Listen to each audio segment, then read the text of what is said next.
경배 283장입니다. 마음이 상한 자를 고치시는 주님.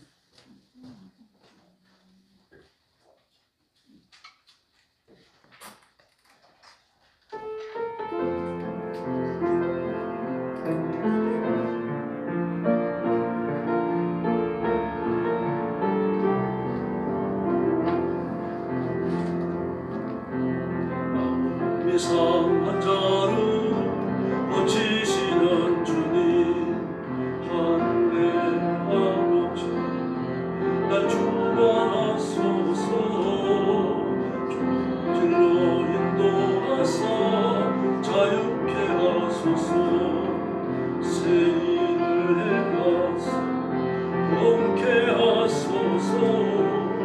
너의 종이가 오지 마르니 성령의 기름 부소서. 너의 종이고 오지 마르니 내 잔을 채워주소서. 성령으로 채워서 주어제 하소서. 주의 임재 소리 알게 하소서.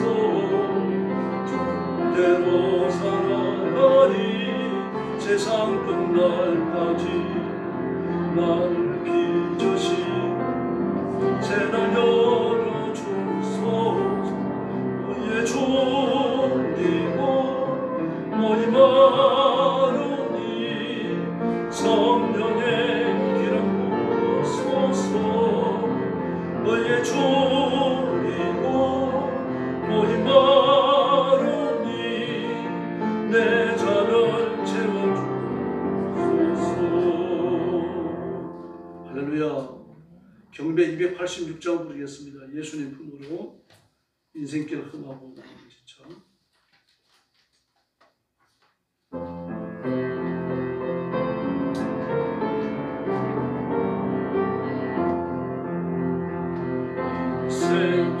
생기로 나도 마음 지쳐 살아갈 용기 없어질 때 홀로 앉아서 간식지 말고 예수님 나오시고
361장 부르겠습니다. 찬송가 기도하는 이 시간.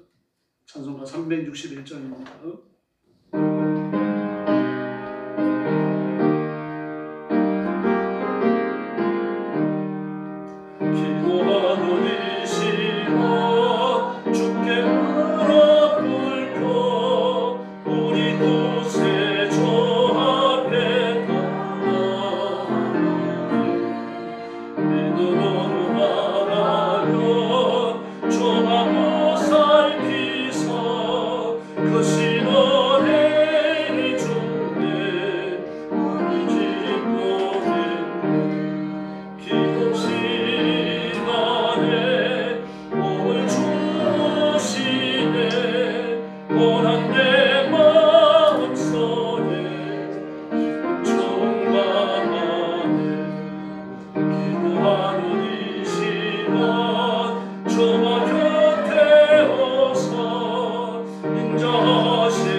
찬송가 363장 부르겠습니다. 내가 깊은 곳에서.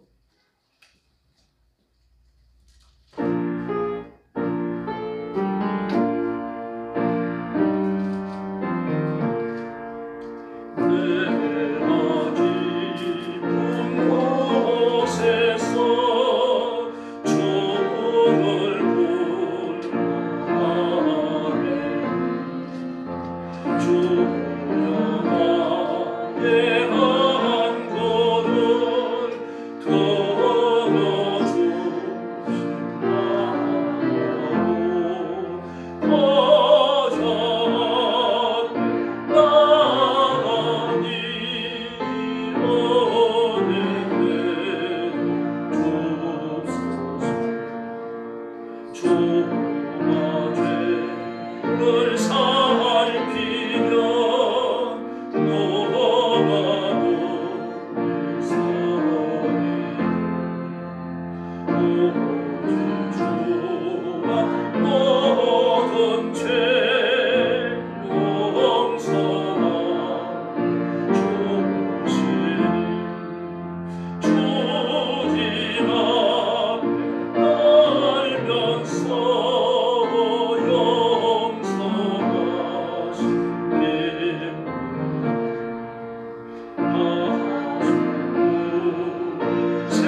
할렐루야.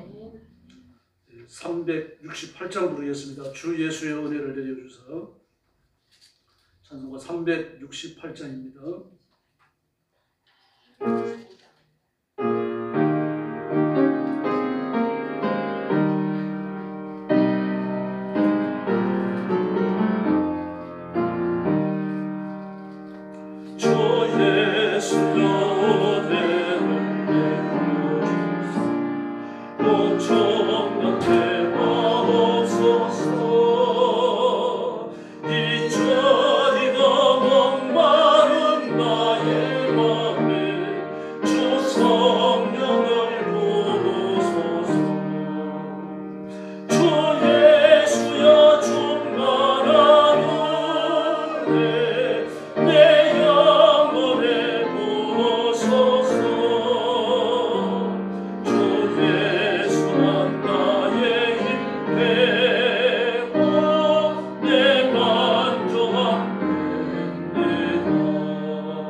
정낙화 원사님 나오셔서 기도해 주시겠습니다.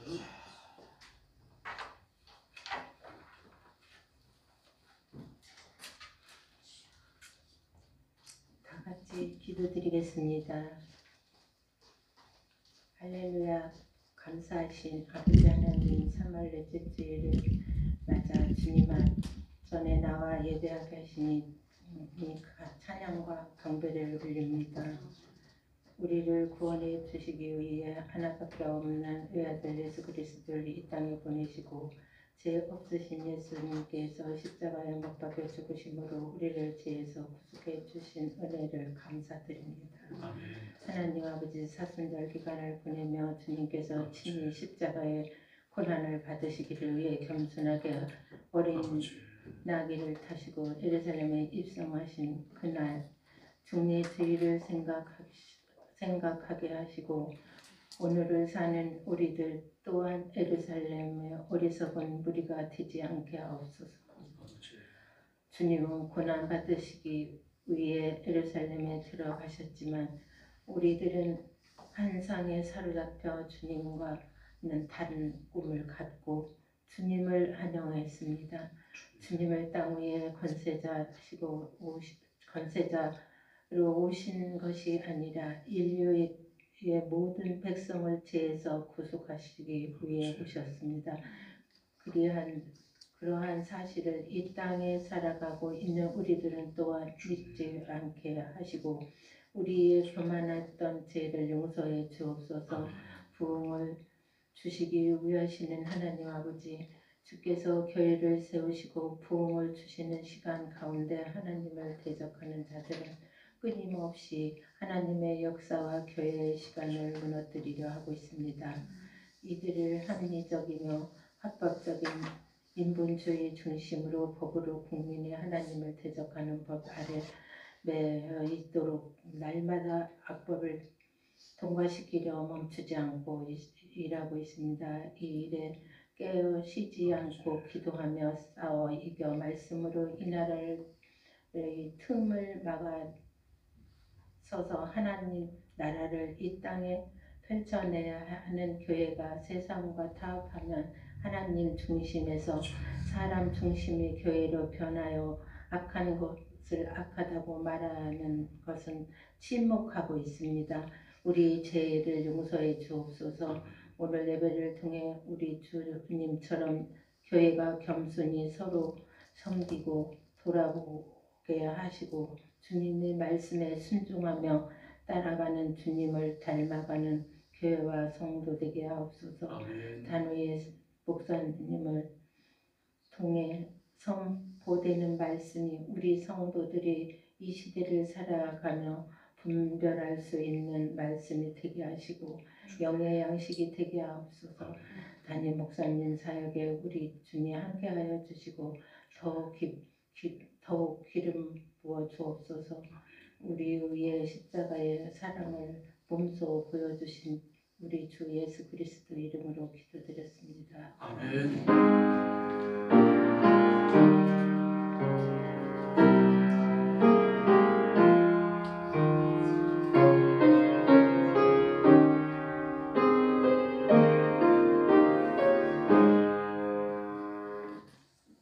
하나님 말씀 봉독하겠습니다. 신약 성경 고린도전서 12장 12절부터 30절까지입니다. 신약 성경 278페이지입니다.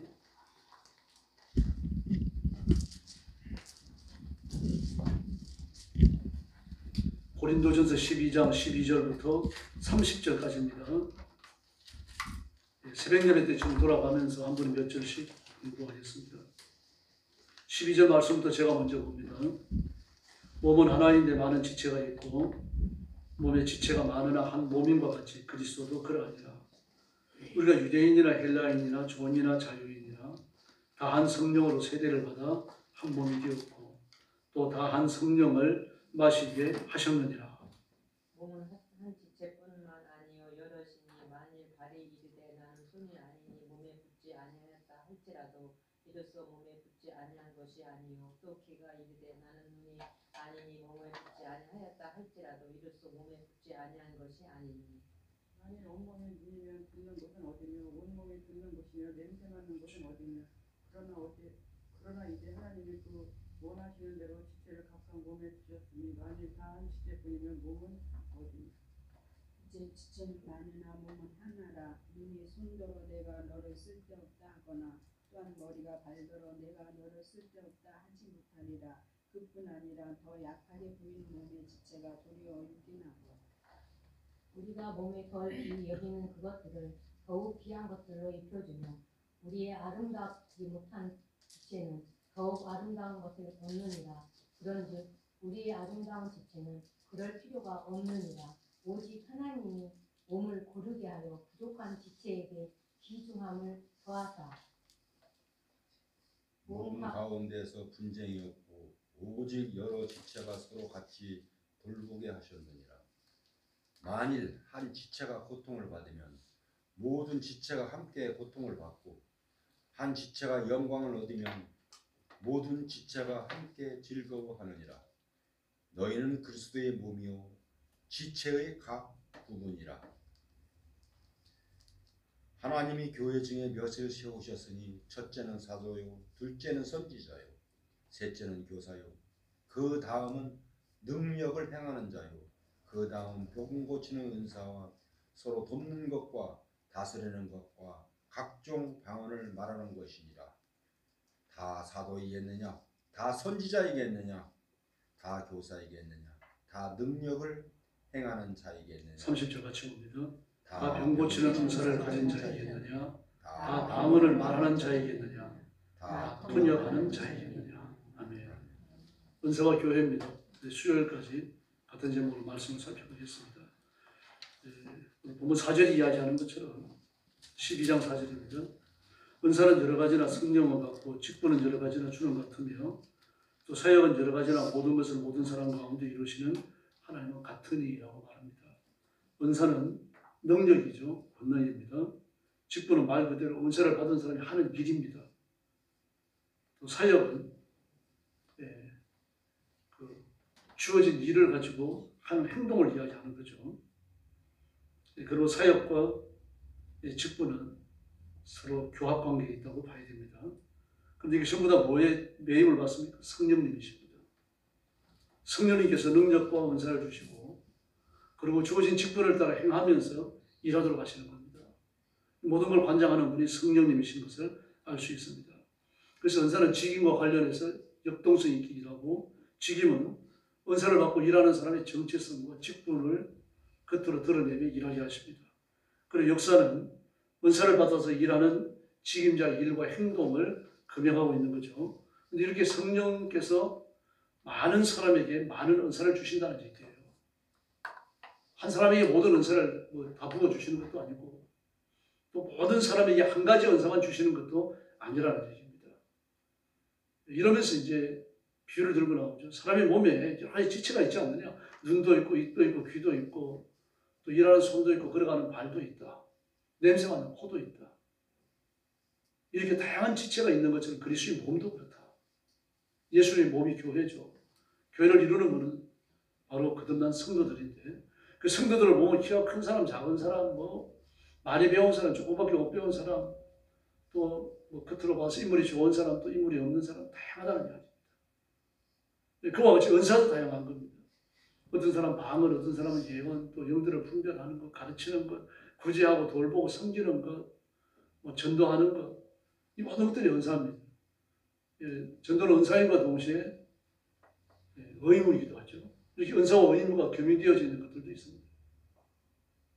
목사에게 있어도 마찬가지입니다. 목사가 말씀을 전하는 건 은사입니다. 지혜 말씀의 은사가 있어야 하나님의 말씀을 가감없이 전할 수 있는 거죠. 그러나 이건 또 의무입니다. 목사가 설교하지 않는 것은 응당치 않은 거죠. 그러므로 목사가 설교하는 것은 그 일의 영광스러운 직임이며 주님께서 하라고 명령하신 일에 대한 충성입니다. 그래서 기독교 박해 시기에는 생명을 걸고 설교했습니다. 설교하는 현장에 공사물이 난입해가지고 목사님을 사로잡기도 하고 많은 사람들이 보는 데서 주의기도 했습니다. 설교 안 하면 괜찮을 일이지만 설교했기 때문에 그런 일을 겪는 거죠. 지금도 중국에 보면 가정교회들이 많이 타락을 하습니다. 근데 주로 언제 들어오는가 하면 처음부터 와서 예배에 참석하는 그런 공안들도 있는데 그건 드문 거예요. 설교 중간에 들어옵니다. 설교 중간에 들어오니까 뭐 어떻게 할 수가 없잖아요. 설교를 하다가 중단할 수가 있습니까? 그래서 그 설교를 끝까지 모니터하고 그런 다음에 설교를 책잡아가지고 고발하기도 하고 그렇게 합니다. 공안이니까 말씀이 공산당 교리에 심각하게 위배될 경우에는 현장에서 체포할 수도 있습니다. 이와 같이 의무임과 동시에 능력이기도 하고 능력임과 동시에 마땅히 해야 되는, 안 하면 안 되는 책임과 관련지어진 그런 직분이기도 한 거죠. 이렇게 은사를 주시는 성령님은 한 분이신데 그 한 분이 다양한 은사를 주시며 다양한 일을 하게 하시고 다양한 직분을 따라 충성하도록 그렇게 돌보시는 겁니다.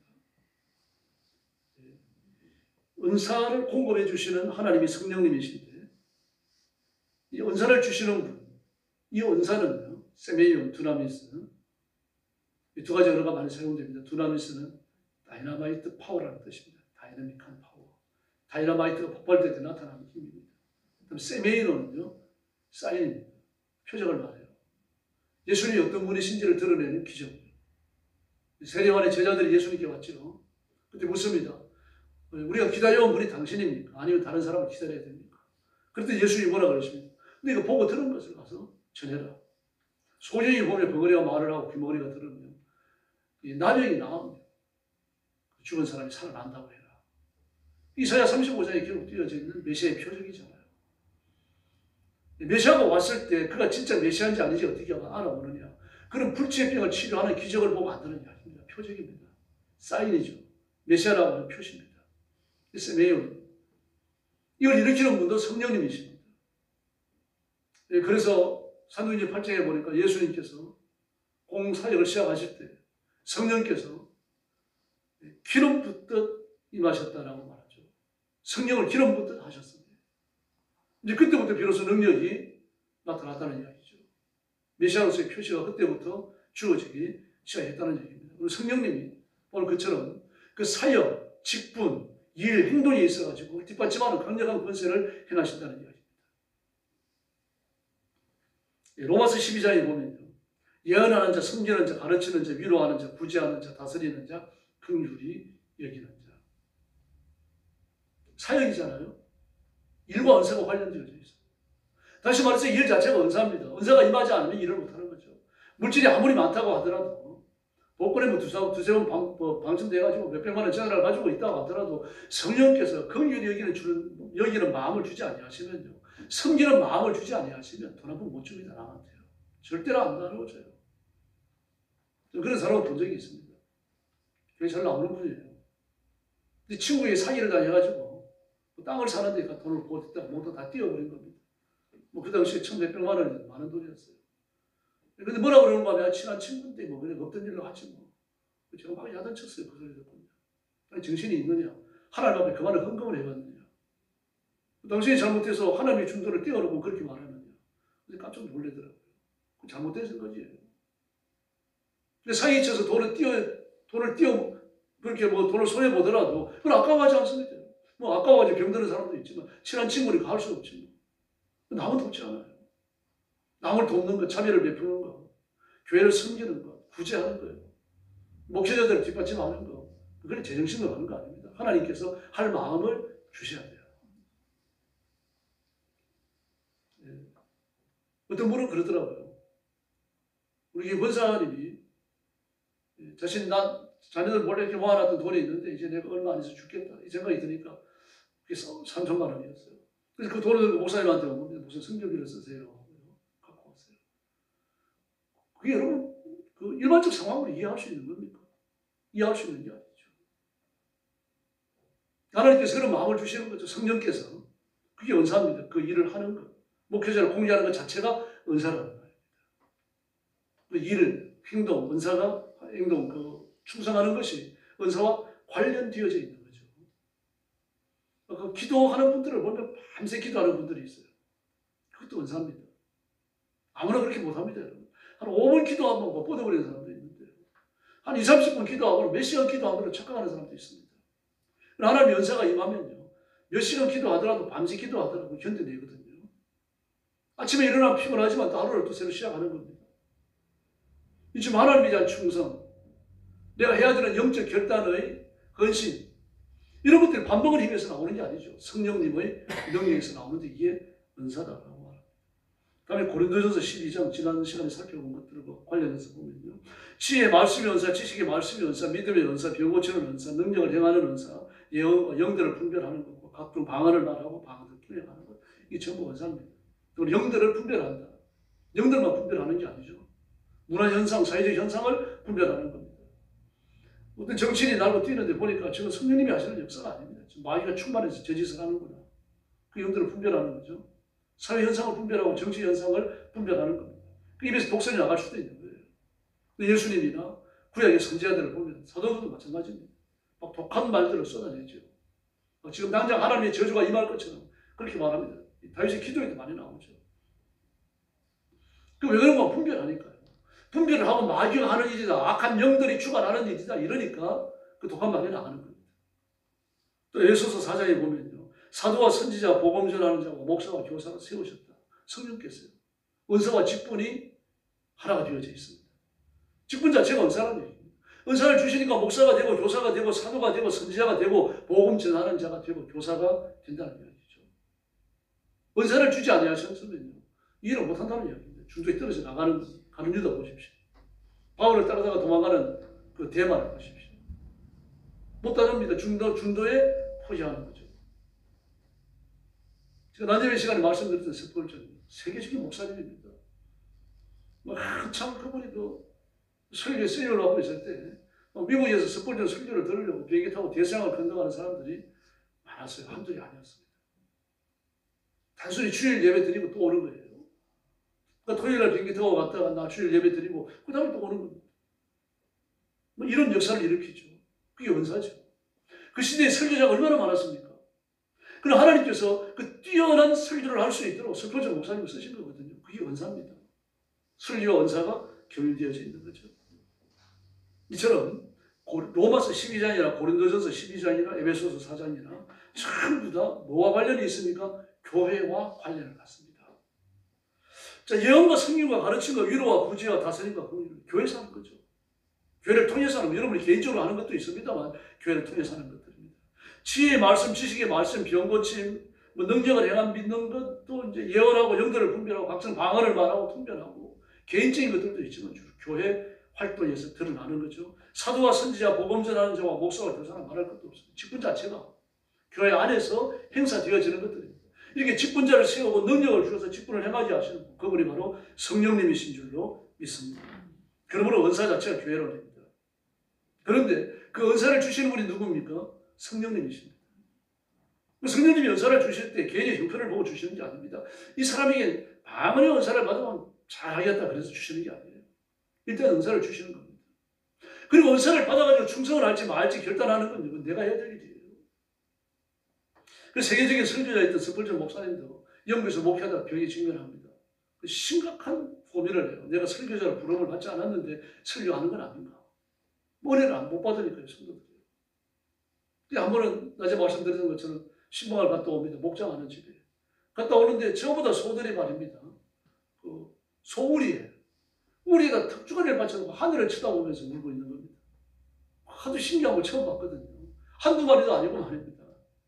100여 마리가 넣은 소들이 그러고 있으니까.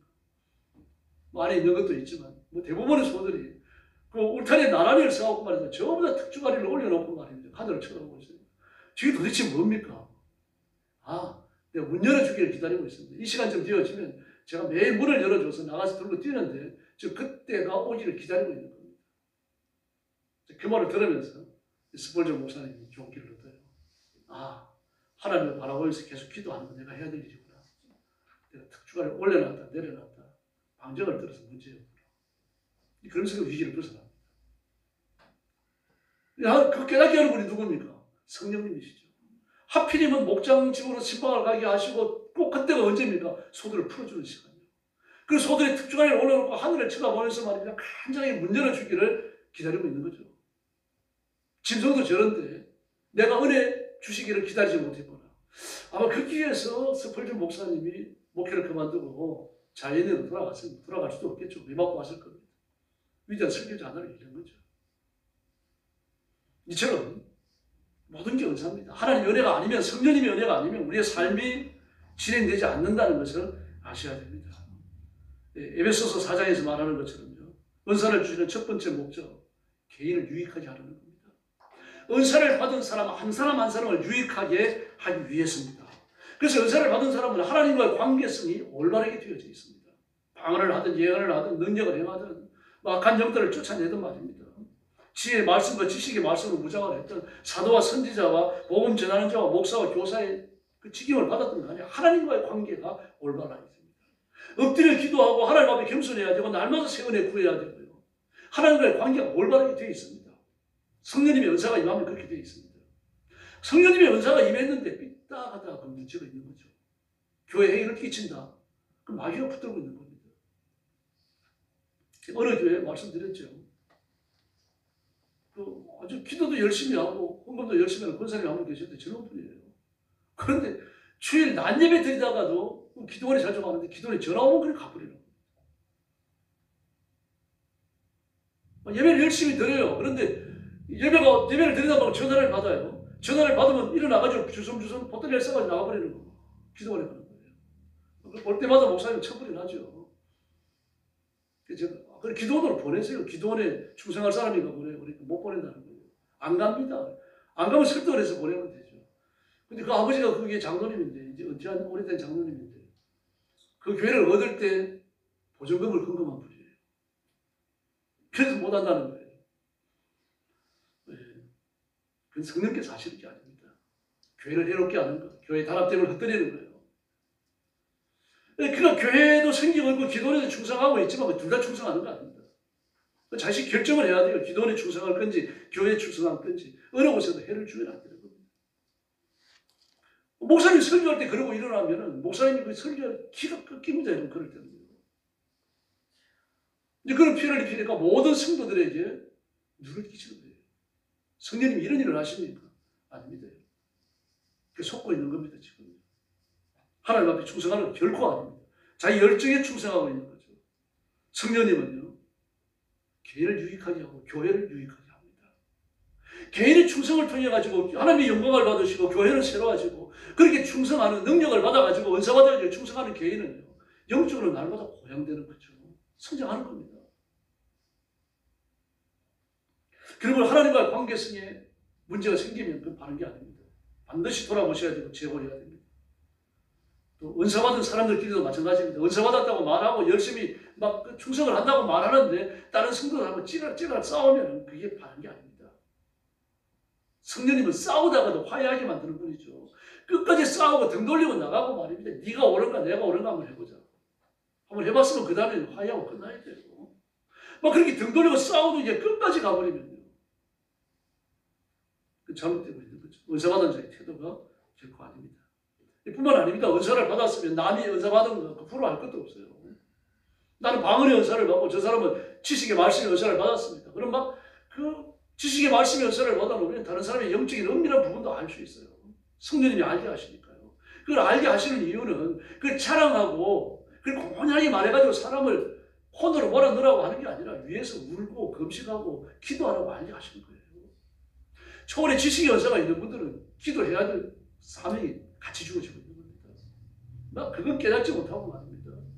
함부로 말하고 다니면 그런 사람이 교회 안에 항상 공예지고 공예입니다. 또 어떤 사람들은 자기가 받은 은사가 최고인 줄 압니다. 물론 최고죠. 그러나 최고인 줄 알면 다른 사람의 은사도 귀한 줄 알아야죠. 병고침의 은사를 받은 사람이 방언의 은사 받은 사람은 무섭게 생각해서 안 됩니다. 방언을 하는데 병자라고 고쳐? 뭐 그런 말이 안 하겠지만 그런 생각이라도 풀면은 잘못된 거죠. 마귀의 시험이 시작돼요. 그래서 은근히 막 자기의 병고치는 은사, 환상 보는 은사, 막 기도할 때 능력이 임하는 은사 그런 걸 막 자랑하는 사람이 한둘이 아닙니다. 뭐 어떤 사람이 위기를 겪어가지고 말입니다. 좀 고난을 겪고 있으면 김 집사 내가 기도해 줄까? 내가 기도하면 그 빨리 헤쳐나올 수 있어. 뭐 그런 식으로 얘기합니다. 제가 들어봤습니다. 그런 사람은요. 심지어 부흥사도 그런 사람이 있습니다. 김 목사 내가 가서 부흥해 줄게. 내가 부흥이 하면 교회 체질이 바뀌어요. 세상에. 사람이 교회 체질을 바꾸면요, 한국 교회 체질이 다 바꿔졌죠. 성령님이 하시는 일을 자기가 하는 것처럼 착각하는 거죠. 그 사람 오용하는 겁니다. 잘못된 거죠.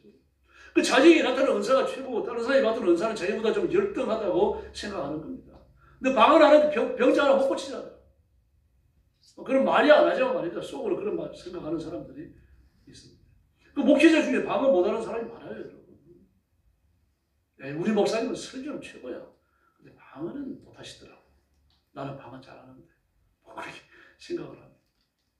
은사는 비교하라고 있는 게 아닌데 우열을 가리라고 있는 게 아니에요. 하나님이 주신 은사는 귀하지 않은 게 없습니다. 열등한 은사가 없고 낮은 은사가 없습니다. 다 귀한 거죠. 그래서 은사를 주시는 이유는 유익하지 않은 겁니다. 개인을 유익하게 하고 교회를 유익하게 하는 거예요. 근데 나는 은사를 받아가지고 막 뻐기면서 말입니다. 나는 뭐 이름이 날지 모르지만 다른 사람이 상처를 입고 교회가 상처를 입으면요, 그 은사를 잘못 사용하고 있는 겁니다. 심지어 병은 낫는데 또 헌금을 강조하기도 합니다. 꼭 목회자만 그런 게 아닙니다. 제가 말씀드렸죠. 지금은 거의 사라지고 정리가 됐습니다만 한때 막 무슨 수도사 그래갖고 말입니다. 뭐 구구질러 쌓고 그러면서 풀로 들여가지고 말입니다. 자기 재단에 오는 사람들은 수지 맞았다. 우리 재단에서 문제가 생길 때 얼마씩 언급하면서 몇 번만 예배드리면 문제가 해결된다. 막 누구는 어떤 문제 해결했고 누구는 어떤 문제 해결했고 쭉 나열을 합니다. 그걸로 끝난 게 아니라 가정을 찾아옵니다. 이 자기 재단에 나오는 가정만 찾아가는 게 아니라 다른 교회에 잘 나가는 가정을 찾아가요. 그래서 그런 식으로 풀교 역사를 만들어 놓습니다. 그럼 그 교회 목회하는 목사님이 뭐가 되겠습니까? 교회를 유익하지 않은 건데, 성도를 유익하지 하고 교회를 유익하지 않은 건데 성도는 시험에 들고 그 성도는 또 자기 교회 목사를 의심하고 이런 문제가 발생하게 되는 겁니다. 그러므로 은사는 유익해야 된다라고 하는 그 결과에 반드시 도달해야 됩니다. 은사를 그렇게 사용하지 못하면 옳지 않은 거죠.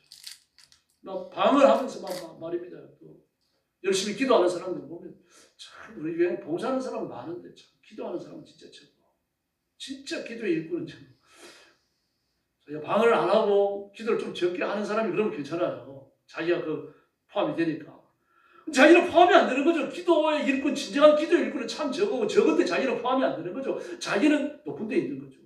많이 기도하는 사람, 그 소수에 속하는 거죠. 이러면서 어근히 자기를 자랑하고 남을 내려칩니다. 많이 교만이죠.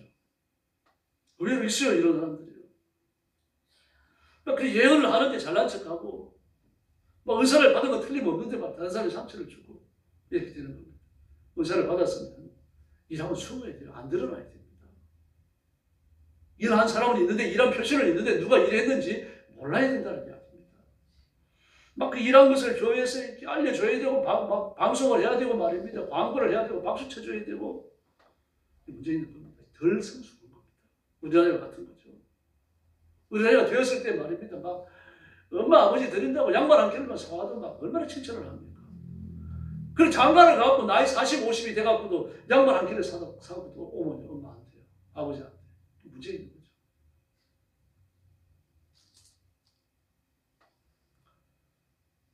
그래서 우리는 방언의 은사가 있든 별 고치는 은사가 있든 지식의 말씀의 은사가 있든 우리가 은밀하게 주를 섬기는데 노력해야 됩니다. 애를 써야 됩니다.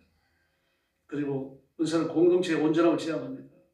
에베소서 4장 12절을 보니까요. 성도를 온전케 하며 봉사의 일을 하게 하며 온전케 하며 봉사의 일을 하게 하며 그 봉사의 일을 하는 게 온전케 하는 수단이 되어져 있는 거죠. 다른 성도를 섬기고 구제하고 돌봐주고 긍휼히 여기고 다른 성도를 위해서 기도해주고 염려하면서 눈물을 쏟고 하는 게 결국 뭡니까?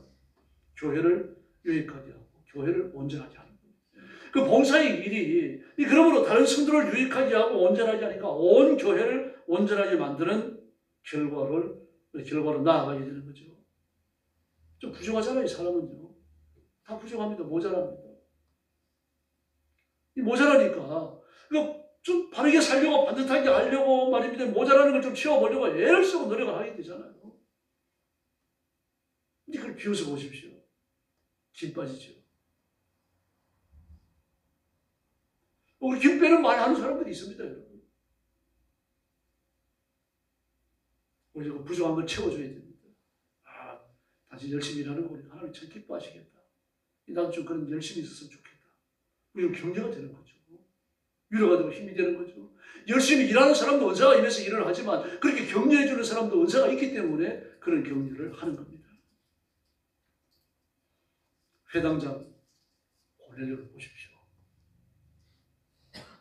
또 오늘 본문의 말씀, 오늘 란네비 때 생각했던 수르보니게 여자를 보십시오. 혈육증 같은 여인도 보십시오. 죽을 힘을 다해가지고 주님 앞에 나오잖아요. 결국 주님이 칭찬하시죠. 칭찬하시고 은혜를 주시고 자비를 베푸시고 삶의 기적을 행하시지 않습니까? 그런 심정으로 우리 교회를 섬기고 성도들을 대해야 할 줄로 믿습니다. 안디옥 교회도 보면은 참 반전한 교회입니다. 우리 한국 교회도 안디옥 교회를 닮아야지. 우리 영광교회도 말할 것도 없고요. 거기 보면은 흑인이 있었어요. 흑인이. 교회 지도자였으면 니그로. 그 당시에는 유색인종에 대한 이게 차별이 얼마나 심했는지 모릅니다. 흑인들은 사람으로 취급도 안 했습니다. 짐승처럼 취급을 했어요.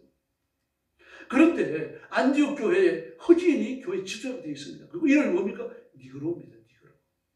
니게르라고 그랬죠. 니그로라는 말입니다. 그런가 하면 헤롯 왕, 분봉왕 헤롯의 젖동생이 그 일을 나오고 있었어요.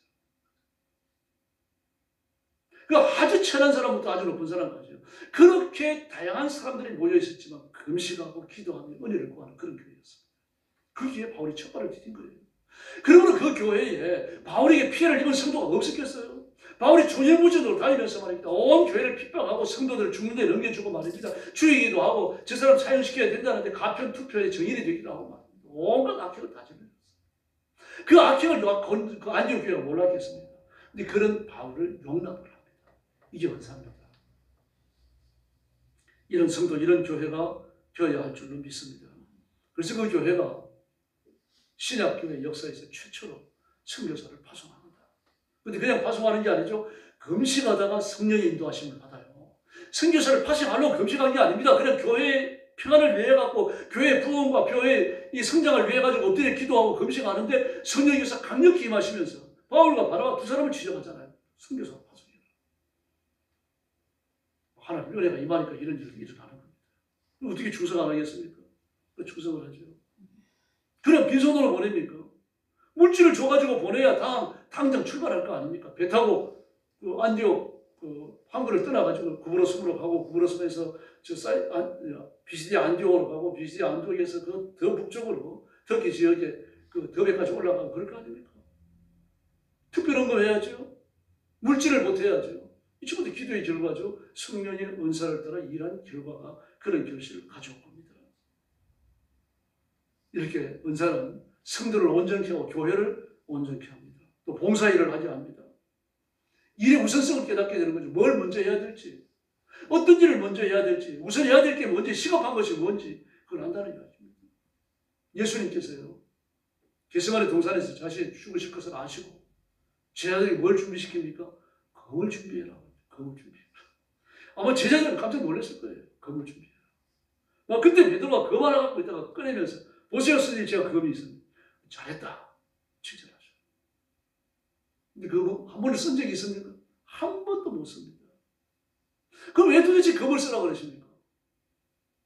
예수님이 곧 붙잡혀가기 때문에요. 제자들은 붙잡혀가면 안 되는 거죠. 제자들은 살아남아가지고 예수님이 왜 죽으셨는지, 무엇을 위해 죽으셨는지, 어떻게 죽으셨는지 정인이 되어야 됩니다. 그러면 칼을 휘둘러서 살아남아가지고 그리스도의 정인이 되어야 되는 거죠. 그리고 순교보다 더 급한 거예요. 복음을 위해 갖고 예수님을 위해 갖고 믿음의 시련을 겪다가 죽을 환경이 펼쳐지면 죽어야 됩니다. 그러나 그렇게 죽는 순교보다 더 급한 것도 때로는 있다는 이야기입니다. 이걸 다 깨닫게 하시고 봉합하시고 이루어 유익을 구하게 하시고 온전케 하시는 분이 누굽니까? 그게 성령님이십니다. 겟세마네 동산에서 제자들이 예수님과 함께 붙잡혀서 죽지 않았다 그래가지고 배신자를 그럴 사람 누가 있어요? 아무도 없습니다. 지혜로운 거죠. 그러니 12제자들이 세계를 정복하는 역사가 일어나는 겁니다. 이렇게 우선하는 일들을 찾아가지고 하게 하시는 분, 그분이 성령님이십니다.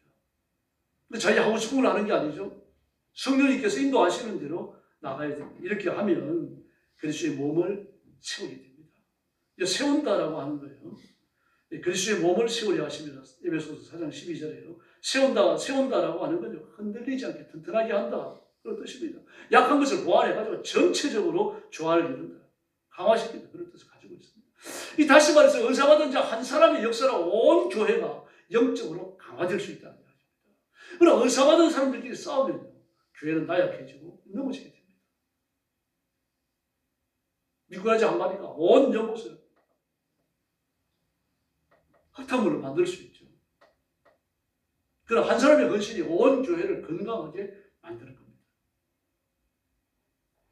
이렇게 해서 하나님의 교회가 든든해지고 성도들이 든든해지고 말씀과 진리 위에 굳게 서는 것을 믿습니다. 이 중요한 교훈을 어디에 비유를 둡니까? 우리 몸의 지체에 비유를 둡니다. 눈이 얼마나 중요합니까? 근데 만약에 사람의 얼굴에 귀도 없고 입도 없고 눈만 있다면 눈이 여기 달리고 눈이 여기 달리고 여기 전부 다 눈이라면요. 바울이 그 얘기하는 거 아닙니까? 만약 그렇다면 어디로 밥을 먹을 거냐? 어디로 냄새를 맡을 거냐? 어디로 소리를 들을 거냐? 다 눈이면 그게 인간이냐? 괴물도 그런 괴물이 없죠.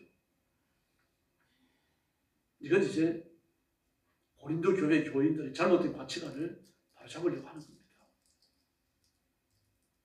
그래서 눈과 같은 건 굉장히 귀한 기관 아닙니까? 코도 귀하죠. 입도 귀합니다. 발은 어떻습니까? 발은 좀 천하게 취급되잖아요. 그래서 우리가 세면대에 발 올리고 씻습니까? 씻는 분 계시는지 모르겠네요. 중국인들이 한국에 와가지고 하는 일들 중에서 한국 사람이 귀한 말 하는 게 뭡니까? 세면대에 발 올리고 씻는 겁니다. TV에 나오고 그랬죠. 또 하나는요. 길거리에서 애들 바지 내리고 똥 싸게 하는 거예요. 그겁니다. 다시 말해서 비위생적이라 이거죠. 이 발은 좀 쳐나가는 얘기입니다. 발 씻는 그릇으로 도구로 세면대 쓰지 말라는 얘기예요. 세수하는 데니까. 얼굴이 발보다 귀하다는 얘기 아니에요. 그럼 만약에 얼굴이 발에가 달렸어요. 얼굴도 얼굴이고 발도 얼굴입니다. 어떻게 할 겁니까? 뭘로 걸어 다닐 거예요? 발은 발대로 귀한 거죠. 발은 발대로 귀하니까 아끼는 거 아닙니까? 아침 저녁으로 그냥 이거 바르고 저거 바르고 말입니다. 양발도 좋은 것도 신고 말입니다. 또 발도 깨끗하게 씻고 2번, 3번 씻고 비누칠에 한번 씻고 말입니다. 또 무좀 안 생기나 그렇게 조심을 하고 많이 돌보잖아요. 다시 말해서 약한 것 좀 덜 부족해 보이는 부분을 더 많이 신경을 써서 살핀다는 이야기입니다. 교회가 그래야 한다고 말합니다. 그러면 의사를 받은 사람은 그 능력이 있는 사람들이잖아요. 다른 사람이 안 주는 걸 하나님이 나한테 주셨어요. 그걸 이용해가지고 약한 성도를 돌보라는 이야기입니다. 그래서 그리스도인들 교회 안에서 은사를 비교하면 안 됩니다. 내게 주신 은사를 감사해야 되는 거죠. 그래서 하나님께서 오늘 18절 말씀에 보니까 원하시는 대로 지체를 각 몸에 두셨다라고 말합니다. 원하시는 대로 지체를 각 몸에 두셨다. 원하시는 대로 두셨다. 이 말은 그 문법이에요. 부정과거입니다. 이미 과거에 끝나버렸다는 얘기입니다. 그럼 과거가 언제입니까? 하나님이 창조를 계획하시고 창조를 단행하신 그 시대예요. 다시 말해서 내가 어떤 재능을 갖고 태어날지, 내가 어떤 선사를 받아가지고 하나님을 섬길지, 교회에 일에 충성을 할지, 이걸 이미 그때 정해놓으셨다는 얘기예요. 문장의 뜻이 그런 뜻입니다. 12절에서요, 18절에서요, 하나님이 원하시는 대로 그 지체를 각각 몸에 두셨으니, 이 말씀이 우리말은 번역이 불가능합니다. 설명할 수 있을 뿐이에요. 이 말 자체가 부정과거입니다. 우리말에는 부정과거가 없어요. 그 히브리, 헬라어, 라틴어가 아주 정교한 언어입니다. 우리말로 표현할 수 없는 거 다 표현합니다. 아주 옛날에 다 끝나버렸어요. 아주 옛날에 언제입니까? 우리를 이 땅에 내시려고 계획을 세우실 때, 하나님의 계획을 따라 우리를 창조하실 때 이미 그때 다 끝나버렸어요. 그러므로 하나님 주신 것을 감사히 받아야 할 줄 믿습니다.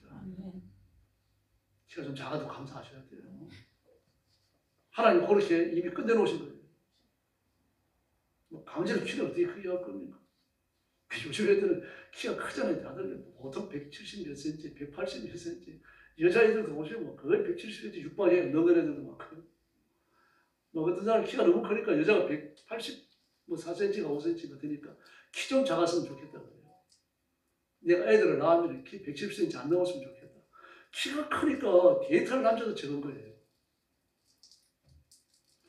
그래 어쨌든 하나님이 적당하게 주신 겁니다. 키가 큰 사람은 큰 사람대로, 작은 사람은 작은 사람대로. 모든 사람들이 요즘 아이들 보면요, 초등학교 아이들도 마찬가지입니다. 커서 뭐 하려고 아이돌 될래요. 그럼 전부 다 아이들이 자라나가지고 가수가 되고 뭐 할 겁니까? 어떻게 되겠어요? 회사에 누가 나갈 겁니까? ICF 누가 개발할 거예요? 컴퓨터 작업 누가 할 겁니까? 정치는 누가 할 거예요? 그러니까 하나님이 그 은사와 직임대로 그 각각의 분량을 따라가지고 이미 끝내놓으셨어요. 창조 당시 다 끝내놨어요. 그걸 감사히 하면 되는 거죠. 이걸 바꾸려고 그러면 안 되는 거죠. 그래서 이렇게 많은 지체가 있다는 얘기입니다. 그러면 내가 그걸 쓸데없다고 하지 말라고. 23절에 보면요. 덜 귀히 여기는 그것이 아름다움을 얻고 덜 귀히 여기는 것. 그게 뭡니까? 덜 귀히 여기는 그것, 아름답지 못한 것, 부족한 것 24절에 나오죠. 이게 전부 다 뭡니까? 더 약하게 보이는 지체라는 거예요. 그걸 여러분 4번이나 썼어요. 4번이나. 똑같은 말을 4번이나 반복했습니다. 덜 귀히 여기는 것, 아름답지 못한 것, 부족한 것, 그리고 더 약해 보이는 지체. 이렇게 표현을 달리 해가지고 4번이나 강조했습니다. 이게 지금 이 헬라어에서는요, 이게 얼마나 큰 강조인지 몰라요. 강조하고 또 강조하는데 이런 뜻이에요. 그래서 우리는 상호간에 무열의 차이가 없습니다. 얼굴보다 발이 못하다고 생각해서도 안 되고 발보다 머리가 더 귀하다고 여겨서도 안 됩니다. 다 그만큼씩 소중한 것입니다. 이 하나님께서 영적 세계를 다스리시는 통치의 원리십니다. 그래서 하나님께서 24절 말씀에 보니까 하나님이 몸을 고르게 하사, 몸을 고르게 하사 존귀를 더하셨으니 이 하나님의 뜻이에요. 그래서 우리는 교회에서 만나는 내 형제 자매를 귀하게 여겨야 할 줄로 믿습니다. 이렇게 해서 우리는 하나님의 몸, 그리스도의 몸, 교회를 완성해 나갑니다. 우리는 그리스도의 몸에 있어서 벽돌 한 장입니다. 손가락 마디 한 마디고 발가락 뼈 한 마디고요. 때로는 귀가 될 수도 있고 이빨이 될 수도 있습니다. 내가 뭐가 되어졌든지 주어진 직임을 따라 은사를 따라 충성하고 하나님 앞에 존귀하게 쓰임받는 귀한 성도들이 되기를 예수님의 이름으로 축원합니다. 기도하겠습니다. 자비로우신 아버지 하나님 감사합니다. 우리가 이 땅에 살면서 내가 더 많이 가지지 못했음을 안타까워하고 또 더 많이 가진 사람 앞에서 내가 열등감을 가질 때가 있는데 믿음 없는 저희들을 용서해 주시고 하나님이 주신 것으로 만족하고 필요한 것은 기도해서 받고 하나님 앞에 충성하기를 게을리하지 않도록 역사해 주시옵소서. 내게 주신 분량만큼 내게 허락하신 은사의 그 모양만큼 하나님 앞에 온 힘을 다하여 충성하고 인생을 살아가도록 도와주시옵기를 간절히 원합니다.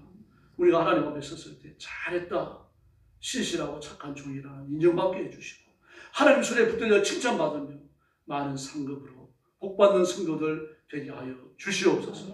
우리 성도들이 복을 받게 하시고 가정이 복을 받게 하여 주옵소서. 자녀들이 장대케 하여 주시옵소서. 우리 교회도 복을 주셔서 번성하며 부흥하는 은혜가 날마다 임하게 하여 주시옵소서.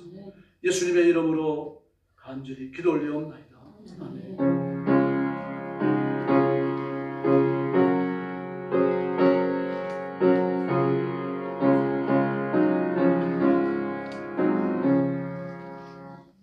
찬송가 185장 부르겠습니다.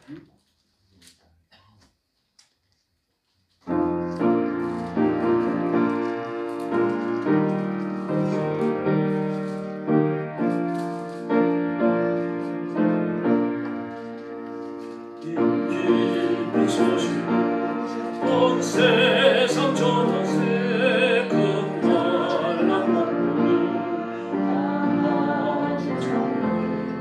주님의 성령 다 전할 소식은 성령이 오셨네. 성령이 오셨네. 성령이 오셨네. 내 주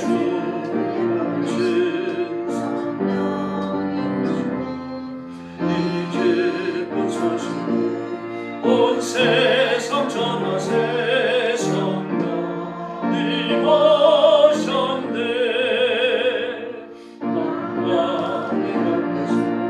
저 사로잡힌 자 다 구하시고 장사주시고 손님의 나라 온선에 걸리니 성령님 오셨네. 성령님 오셨네. 성령님 오셨네. 내 주님 오신 이 기쁜 소식 온 세상 전하세 성령님 오셨네. 없는 삶 걷고시 노래를 들으시면서 내 자녀님 곧 전하이니 성령님 오셨네. 성령님 오셨네. 성령님 오셨네. 내 주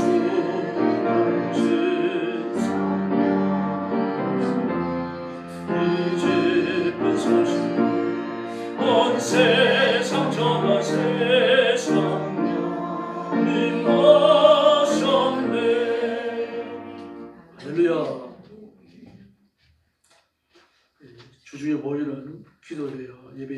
참석해 주시고 특별히 기도하는 데 좀 심혈을 기울여 주시기 바랍니다. 네, 다음 주 월요일부터 대신방 시작합니다. 구역장들은 저희 구역원과 신방교회를 세우시고 전화 사모에게 말씀하셔서 신방을 할 수 있도록 그렇게 하시기 바랍니다. 만약에 날짜들이 중복되면은 그때 정리하도록 그렇게 하겠습니다. 그리고 4월 14일부터 한 주간 동안 새벽부터 총진군인데 월요일부터 금요일까지 총진군이 있습니다. 기도하면서 준비해 주시기 바랍니다. 이제 옆에 계신 분들께 하고 인사 나눠주시기 바랍니다. 감사합니다. 한 번 더 인사하죠. 당신이 최고입니다. 당신이 최고입니다. 할렐루야. 축도하고 예배 마치겠습니다. 이제는 우리 구주 예수 그리스도의 은혜와 하나님 아버지의 극진하신 사랑과 성령님의 도우심과 인도하심과 교통하심이 오늘 예배에 참석하여 하나님 앞에 영광 돌리며 주어진 은사와 책임과 직분과 분량을 따라 힘을 다하여 충성하고 교회를 이롭게 하며 온전케 하고 하나님 앞에 인정받는 존이 되기를 원하는 사랑하는 모든 성도들 머리 위에 영원토록 함께 계실지어다. 아멘.